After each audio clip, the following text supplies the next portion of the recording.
بسم اللہ الرحمن الرحیم۔ السلام علیکم ورحمۃ اللہ وبرکاتہ۔ کسی بھی حاجت کے لیے، کسی بھی مشکل سے مشکل کام کے لیے پیش خدمت ہے درود تنجینہ کا یہ انتہائی مجرب عمل۔ جی ہاں دوستو،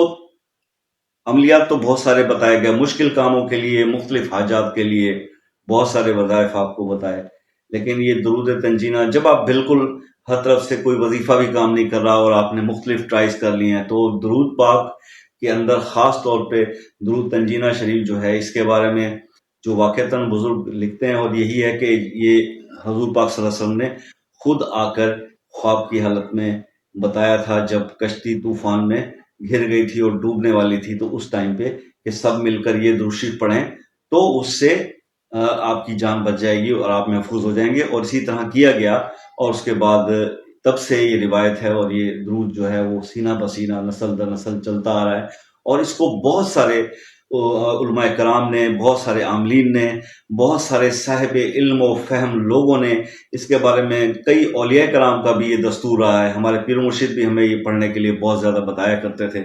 کہ اس کو جو ہے درود تنجینہ سے آپ مدد حاصل کریں، اور اس کے عمل سے آپ کے مشکل اٹکے ہوئے کام اور ایسی حاجات جو بالکل پوری نہیں ہو پا رہی مختلف وظائف یا عملیات کرنے کے باوجود، تو اس میں تھوڑا سا میں آپ کو ایک ڈفرینس بتا دوں کہ درود شریف کا جو عمل آپ کوئی بھی کرتے ہیں، تو ایک تو میں آپ کو بتا دوں کہ قرآن پاک کی جب بھی کسی آیت کا آپ وظیفہ کرتے ہیں تو اس کے اندر بہت سارے خیالات ہوتے ہیں، ایک زیر زبر کا بھی خیال کرنا پڑتا ہے۔ آپ کا تلفظ بھی اگر کسی چیز میں صحیح نہیں ہے تو آپ کا وظیفہ جو ہے وہ اس طرح کا اثر نہیں کرتا۔ اور موسٹلی ہمارے ہاں یہی مسئلے مسائل ہیں کہ ہم قرآن پڑھے بھی ہوئے ہیں، تو کیونکہ اس کی ہم ریپیٹیشن نہیں کر رہے ہوتے، تو وظیفہ کرتے سمے ہمیں وہی مسئلہ ہوتا ہے کہ ہماری زبان پر لفظ نہیں چڑھ رہے ہوتے، اور اس میں کچھ نہ کچھ تلفظ کا مسئلہ ہو جاتا ہے، جس کی وجہ سے وہ پرابلم ہو جاتا ہے۔ لیکن اس کے برعکس درود شریف کے بارے میں جب بھی کوئی عمل کیا جائے تو میں آپ کو بتاتا ہوں کہ درود شریف جو ہے یہ تو آپ بس پڑھیں گے تو قبول ہے، اور اس میں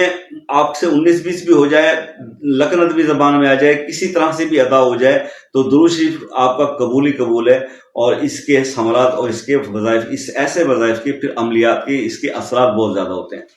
تو میں اب بتانا جب آپ کو یہ چاہ رہا تھا کہ درود تنجینہ کو آپ یہ کر لیں، یہ 3 دن کا عمل آپ نے کرنا ہے۔ 3 دن میں کوئی بھی حاجت آپ نے ذہن میں رکھنی ہے، اب یہ 3 دن میں اس کو درود تنجینہ کو آپ نے 1100 بار پڑھنا ہے، کسی ایک حاجت کے لیے، ایک مقصد کے لیے ایک دفعہ کیجیے گا۔ ایک جو بھی حاجت یا کوئی بھی ضرورت آپ کے دماغ میں ہے، بچی کا رشتہ ہے، بیٹے کی جاب ہے، اینی تھنگ، گھر گاڑی کچھ بھی لینا ہے، ٹھیک ہے، تو اس کے لیے آپ ایک حاجت کے لیے اس کو آپ شروع کریں گے جسٹ 3 دن کے لیے، اس کے بعد پھر دوسری کوئی حاجت اس کے کامیابی کے بعد آپ دوبارہ ہی کر لیں تو یہ زیادہ بیٹر ہے۔ ایک ہی سٹنگ کے اندر یا ایک ہی مطلب پیریڈ میں آپ نے ساری حاجات کو اکٹھا نہیں کرنا ہے اس کے اندر، یہ اس کا طریقہ کار ہے۔ اور اس 1100 میں آپ نے جو ہے اس کو تھوڑی سی اس کی ڈویژن کر لیجئے گا۔ تو اس میں ابھی کرنا آپ نے یہ ہے کہ پہلے دن آپ نے 366 ٹائم پڑھنا ہے، 366 بار پڑھنا ہے۔ دوسرے دن بھی آپ نے اس کو 366 بار پڑھنا ہے، 366 بار، اور تیسرے دن آپ نے اس کو 368 بار اس کو پڑھنا ہے۔ تو اس طرح سے یہ 1100 پورا ہو جائے گا۔ اب اس عمل کے کرنے کے دوران آپ یہ دیکھیے، کیونکہ یہ ڈیلی کا 366 جو آپ پڑھیں گے یا لاسٹ ڈے میں 368 پڑھیں گے، یہ کوئی عام چیز نہیں ہے، مطلب کہ اب آپ کہیں گے بھئی اکیلا آدمی تو یہ نہیں کر سکتا، تو اس صورت میں آپ ایک آدمی یا 3 آدمی یا 5 آدمی کر لیں، ٹھیک ہے۔ ایک آدمی بیٹھ کے کر سکتا ہے، ویل اینڈ گڈ۔ اگر ایک آدمی سے نہیں ہوتا تو پھر 3 ہو جائیں، اور 3 سے زیادہ کرنا چاہتے ہیں تو 5، یہ 4 اور 6 نہیں ہونا چاہیے، ٹھیک ہو گیا، 2 لوگ نہیں بیٹھیں تو تعداد کے اندر یہ بیٹھ کے آپ نے ایک سٹنگ میں، پھر ڈسٹربنس کوئی نہ ہو،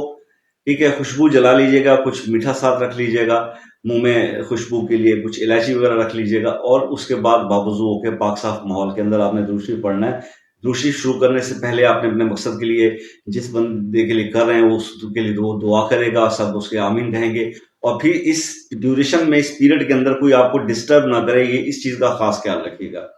اور اس کے بعد جب اینڈ ہو جائے درود شریف پڑھ لیں تو پھر اس کے بعد پھر دعا۔ اس درود شریف کے وظیفے میں باقی وظیفوں کی طرح اول آخر درود شریف نہیں ہے، کیونکہ یہ اٹ سیلف درود شریف ہے،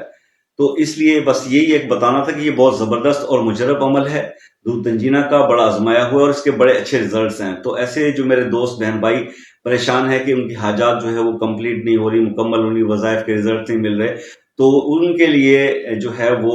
یہ درود تنجینہ کا جو وظیفہ ہے دس از دی بیسٹ. یہ آپ بہت لوگوں کو اس سے فائدے ہوئے ہیں. میں خود درود تنجینہ سے بے شمار فوائد جو ہے حاصل کر چکا ہوں اور کر بھی رہا ہوں آج کی مطلب نوبت تک. تو آپ کو پرمیشن کے لیے پھر وہی بات کہوں گا کہ اللہ اکبر یا سبحان اللہ لکھ کر آپ کمنٹس میں بھیج دیں اور انشاءاللہ پھر آپ کو اجازت ہے. اللہ تعالیٰ اس میں آپ کو کامیاب کرے، آپ کی پریشانیوں کو دور کرے. ملتے ہیں نیکسٹ کسی طرح سی ویڈیو کے اندر